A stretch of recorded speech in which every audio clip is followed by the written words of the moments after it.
Hey everybody, welcome to GGS Railways. My name is Greg, this is my YouTube channel.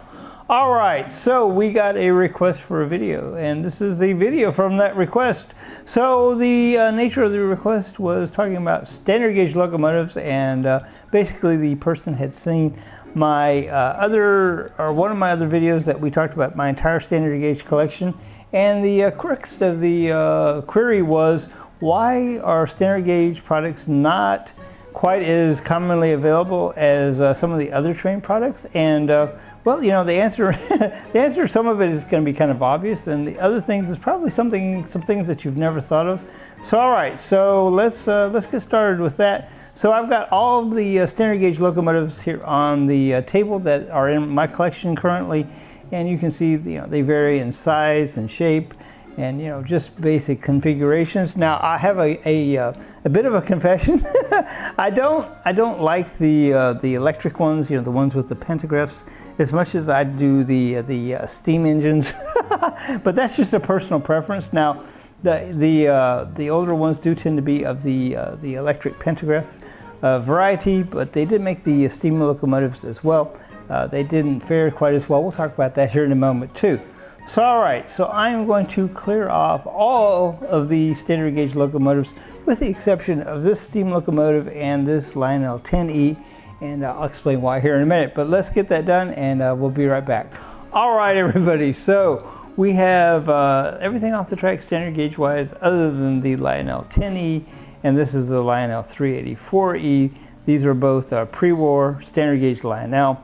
And my experience with these two will be a lot of the answer, or a lot of the reasons that folks aren't necessarily into these as much as they used to. Now a lot of it is just trends and what's popular, but we'll get more into that in a minute. But so my experience with these guys were, well, okay, first off, I didn't know anything at all about standard gauge Lionel locomotives. They are a different animal for sure.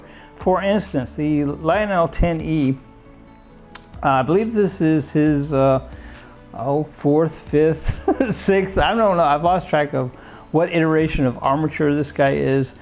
These guys, if you're going to buy them to run, which we do in our collection, I don't believe in just letting them sit on the shelves and be showpieces. I mean, that's nice for some things, but generally speaking, the things that we get, they're not perfect to start with. So the highest and best use is to not just add them to the collection and let them sit, but is to make them functional, because people do enjoy seeing them go, and of course it's a big cake to get them to go.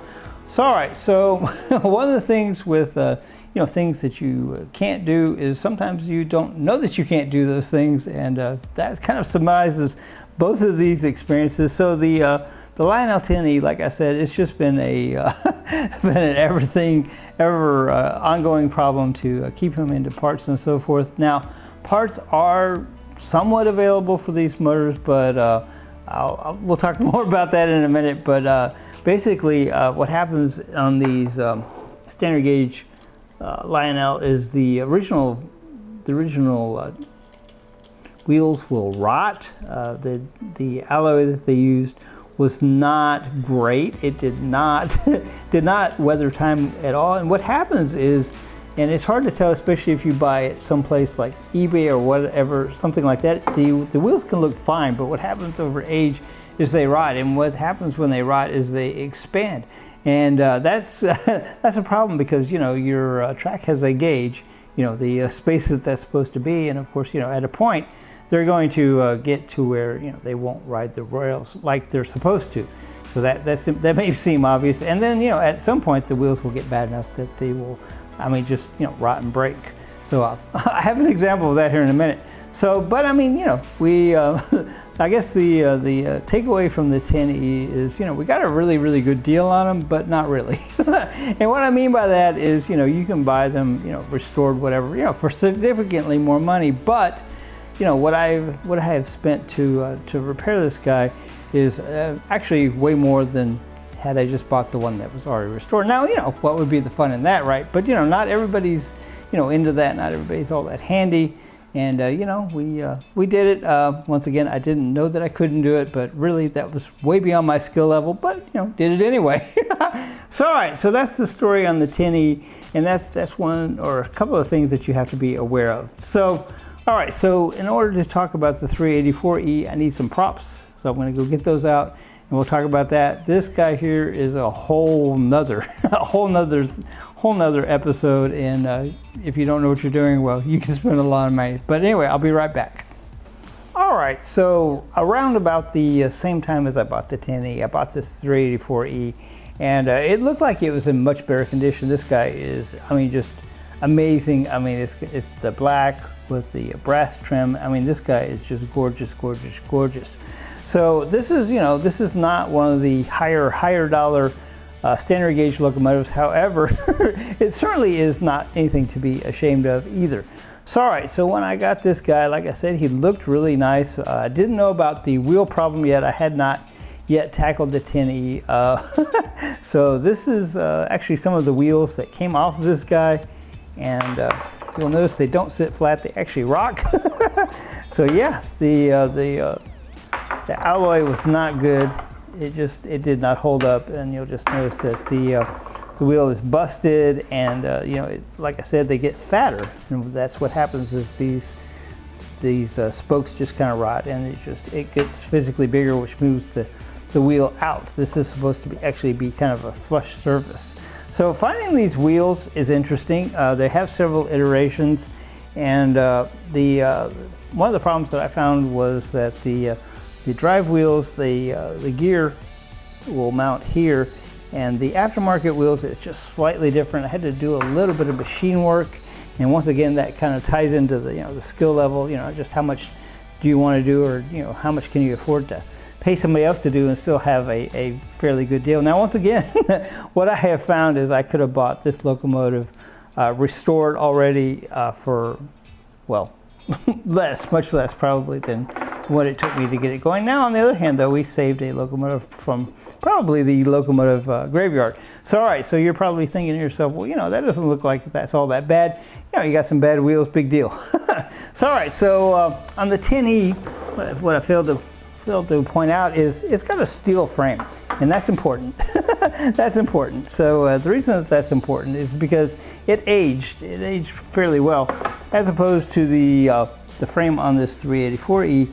And this is actually cast iron, and it's not good cast iron. It did not age well at all. And this locomotive, I'm going to venture to say it's somewhere around 12 pounds, maybe 15. I mean, it's heavy. It is quite heavy. And picking up this guy, you're going to pick it up like this, and you're picking it up by the frame. And once again, it's just not real good on the metal. And as it aged, what happens is, and this is actually the frame that came off of this locomotive. And keep in mind, when I got the locomotive, the frame was, I mean, it appeared to be good, but as I got into it and investigated, what I found is that it had cracks and breaks all over. This is the old frame. So yeah, that's the front.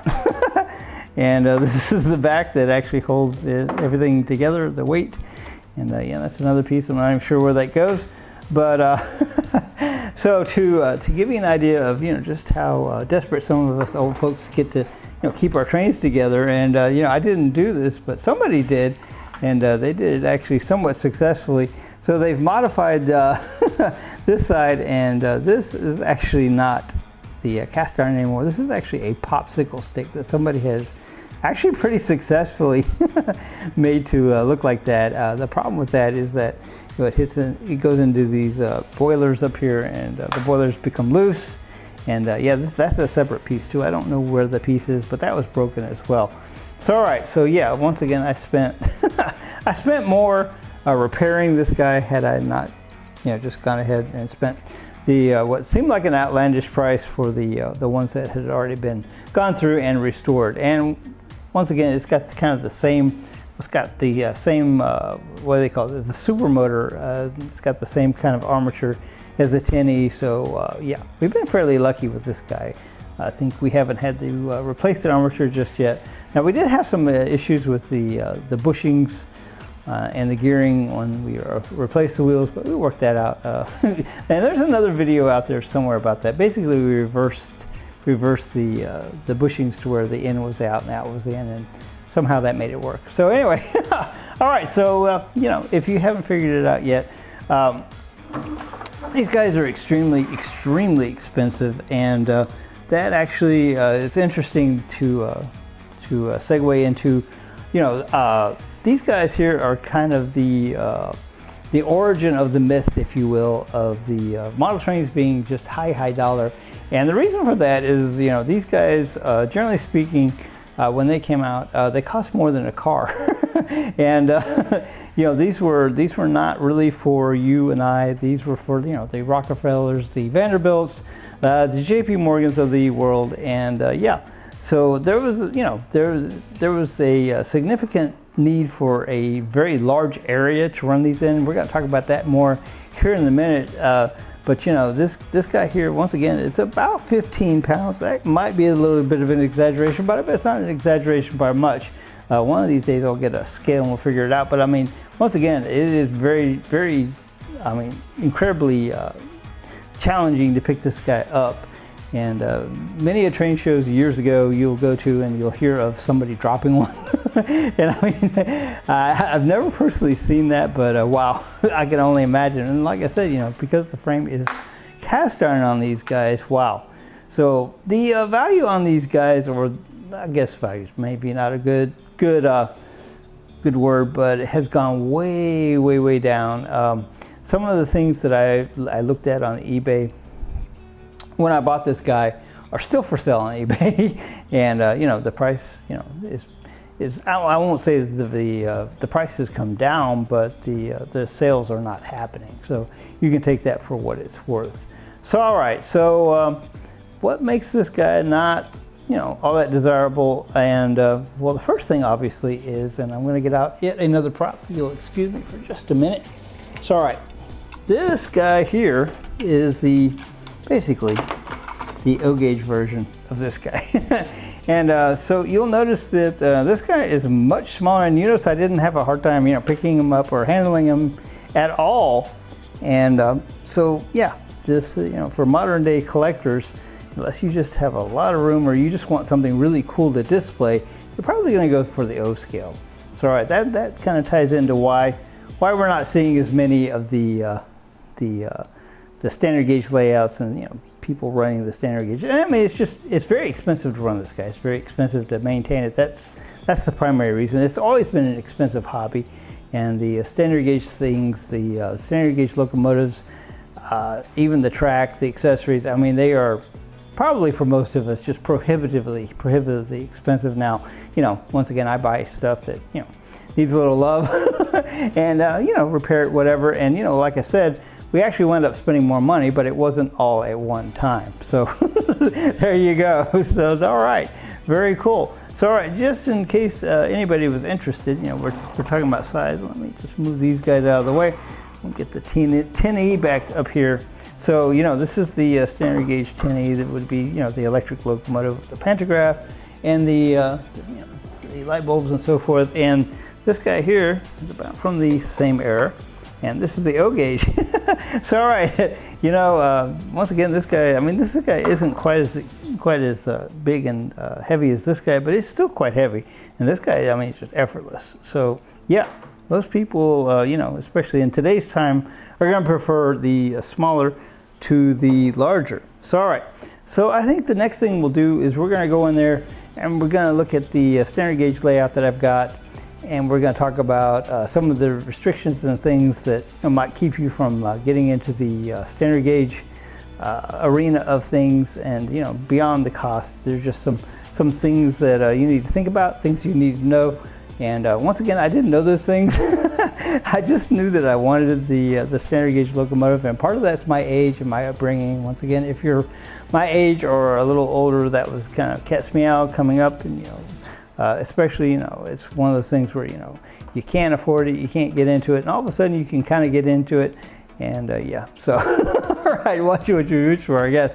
All right, so we're going to go in there and we're going to look at the layout. This is going to be the race layout in there with the older tubular type track, and we'll talk about some of the challenges and so forth to running some of these guys in today's times. All right, let's do it.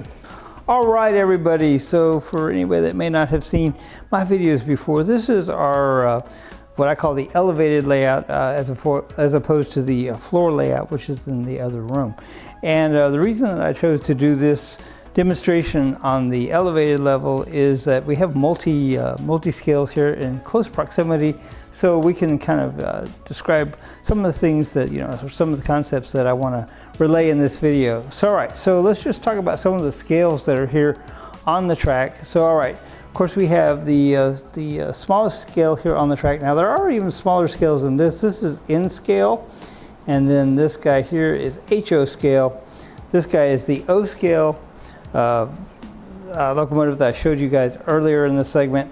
And this guy here is, of course, our standard gauge, which is really what we're here to talk about. But I just wanted to give you guys kind of a comparison, you know, as far as the sizes go. And once again, there are other scales. There's a smaller scale, a Z scale, and I believe there's even a scale smaller than that. It's hard for me to imagine because I can barely see the N scale. But anyway, all right, so let's see what we came here to talk about. So the standard gauge, some of the things that, you know, may not make the standard gauge desirable or even doable for a lot of folks. So all right, so you notice that this table that I have this on, this is actually two 4x8 pieces of plywood stuck together, which makes this area approximately 8 foot by 8 foot. So all right, so what you may not notice, then I'm gonna have to move the train here to show you guys. So all right, all of your standard gauge accessories are obviously going to be, well, larger.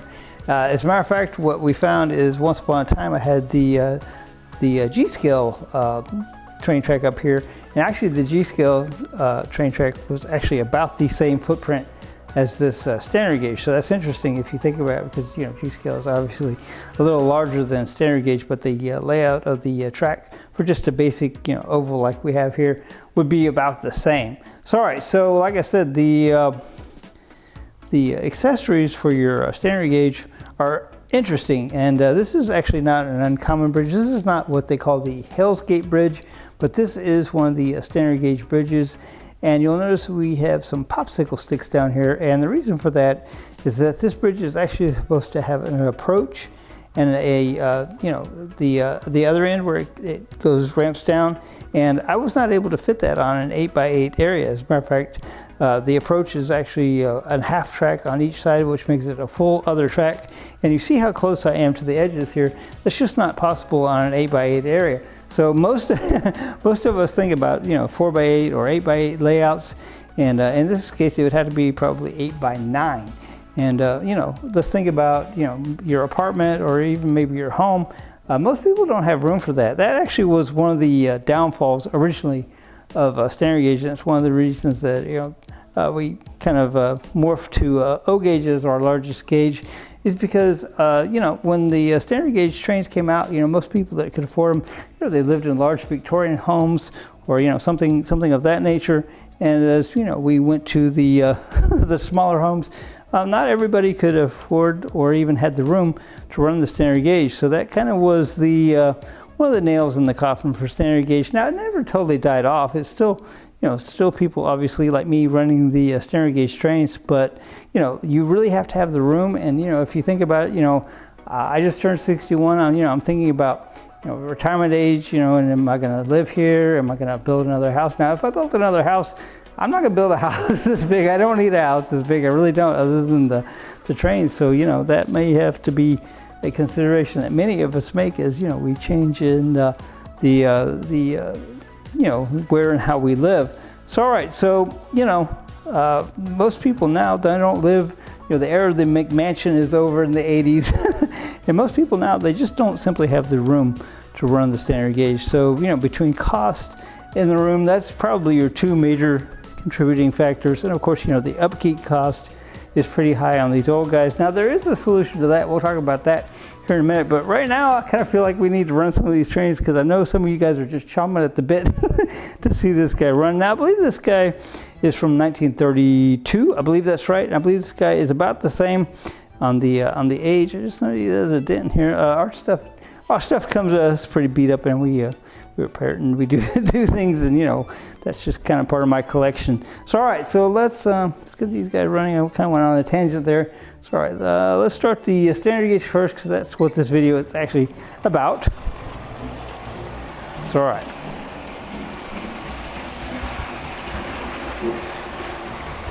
So one of the things that I wish I could relay to you guys that you can't exactly see, but you can actually feel this guy in the room running. I mean, you can feel the plywood flexing. I mean, this guy, once again, if he doesn't weigh 15 pounds, it's going to be close to it. That's a very, very heavy locomotive. So all right, once again, the O scale, which is from about the same era, you know, it doesn't weigh near as much, but yeah, very full. All right. So I'm not sure, but I don't think that this other the O gauge one, I don't believe he likes this fast track. He kind of wobbles on it, and he doesn't do that on the tubular track. So all right, I'm going to stop this for a second because I want to tell you guys something, and I don't want you guys to miss it. So, all right, let me get this guy over here in a place that it's easiest for it to start back up. So, all right, one of the other reasons that you may not be able to or want to get into the standard gauge operations is the standard gauge track is about the same gauge on the metal as the O gauge track, the 3-rail track. And what happens is a lot of these, because they do take up so much room, a lot of people ran these on the floor originally. And if you step on these guys in any kind of way, they are going to bend. They're going to tweak. And you think about, you know, how heavy this locomotive is, you know, and you know, elevated layout. Once again, you know, you're kind of flirting with danger there. So a lot of people will go with the MTH version of the, I believe it's called Real Tracks. Is that right? I just bought some. I should know that. But anyway, you know, prior to me buying the MTH version, the kind of looks like the fast track. I didn't really get a lot of joy or a lot of use out of my standard gauge because, you know, it just really makes me really, really nervous to run it on this, you know, this tubular track, because once again, it does have the dips and the bows and so forth where, you know, people have, you know, unintentionally stepped on it, or, you know, things have happened over the years. I mean, this track is probably, well, I mean, it's definitely older than me and probably most of you, but yeah, so this would be, you know, some of the stuff that came out, well, what's this set, you know, in the 30s. So all right, very cool. So all right, you know, I just wanted to point that out.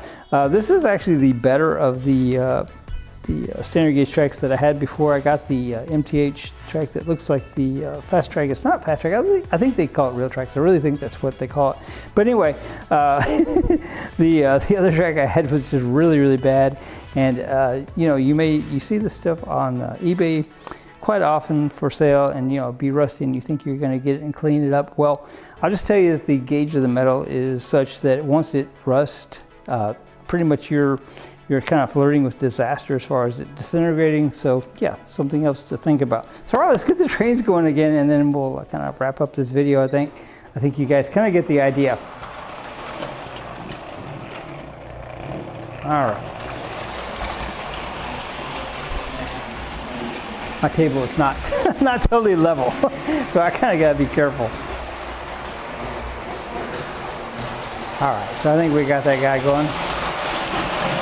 What we don't want it to happen is we don't want it to fall off the track, and we don't want it to hit the floor, because that would be the end of it.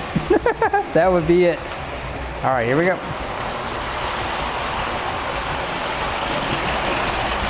All right, very cool.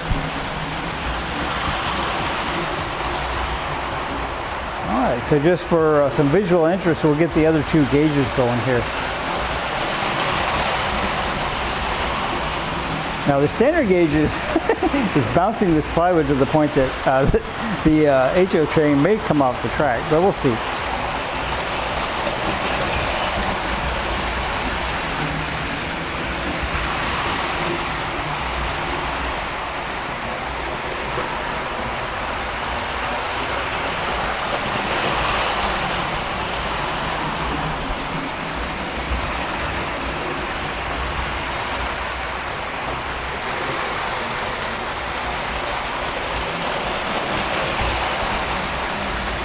All right, so once again, I'm going to stop the trains because I know that you can't hear me very well when the trains are running.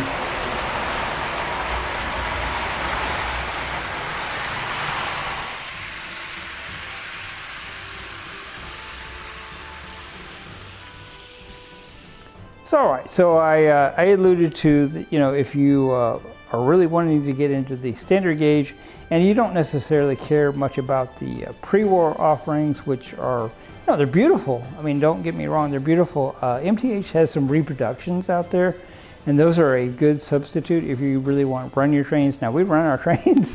That's one of the things that we do here, because like I say, we get our stuff, and it tends to be a little beat up and, not perfect to start with, and, it's kind of giving it a second life. That's kind of our thing here.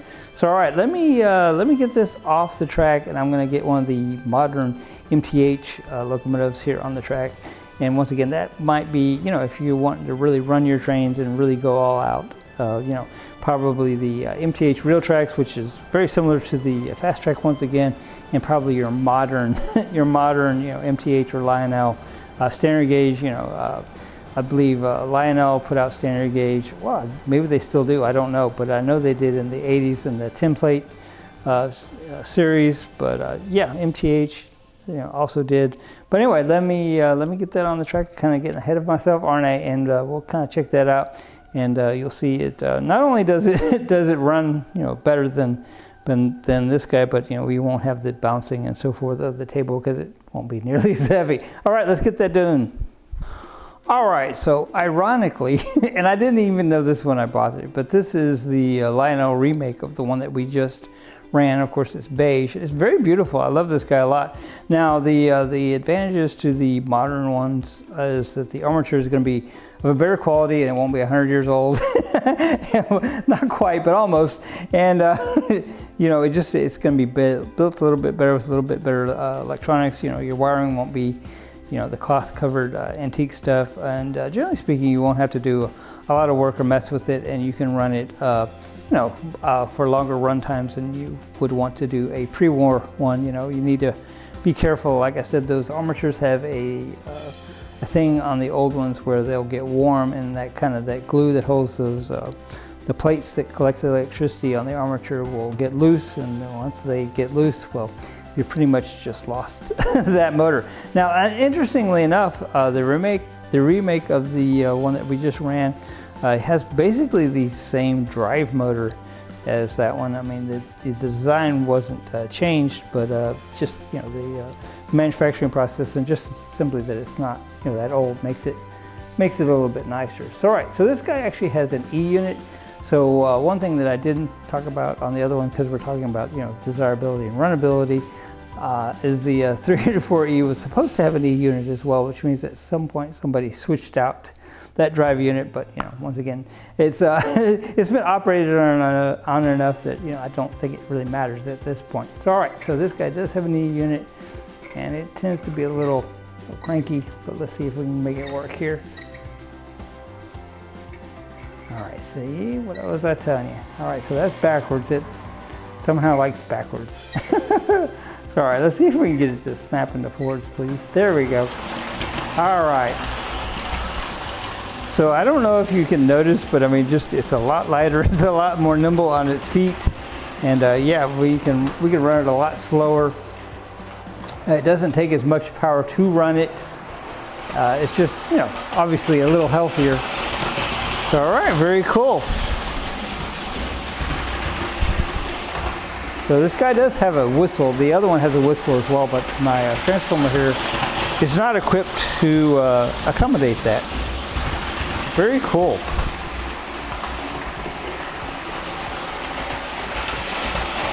All right. Bring it back around, and I think we'll probably finish out the video.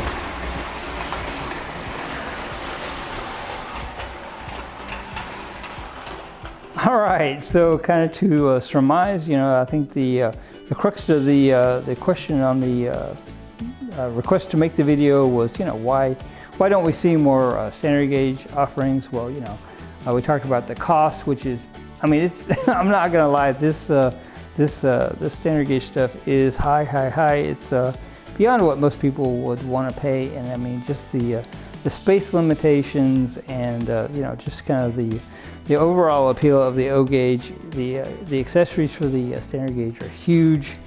I mean, there's just a lot of advantages to be had. You can make a lot more detailed layout with O gauge stuff as opposed to the standard gauge, just because of the space involved.